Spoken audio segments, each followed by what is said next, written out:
mahugasan ng Ganyan po ang ano, bago kumain, hinugasan muna. ng tubig. Ganyan po. Happy birthday, Para Bel. mamaya malasa na yung tea. Akala ko na. Yan, bago mo gamitin, hugasan muna. Bago gamitin, hugasan muna. Yan po yung ano, tamang pagkain sa mga Chinese restaurant.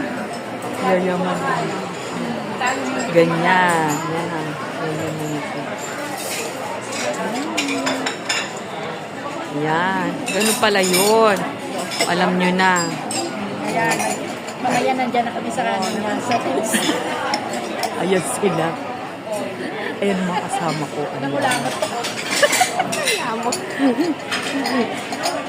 Ayan. Ay, ganun pala yung bed. Expert na po itong aming kaibigan.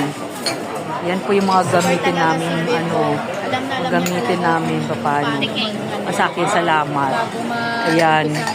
Ganon. Now you know, ha. Alam mo na. Kumbaga, i-sterilize mo na. Oo, i-sterilize muna yan. Hugasan muna. Ang paghugas po niyan ay tsa. Di ba tea yan? Oo, tea. Tea na galing sa bundok. O yan naman para sa aking friends. Ano. Ayan. Ito naman si Madam. Yan ang maglibre amo yan ni Bel. Tapos naman si Lolo. Para saan to? Baso mo. Ano to? Para sa... Kay Lolo yan. Ay, oo nga. Sa ano to? Sa chopstick. Yes. Oh, yan. Dito sa... Ito dito. Halatang hindi kumakain. Ganon. So, you know, alam mo. Oo, 8 minutes lang, ganon. Yung mabilis lang.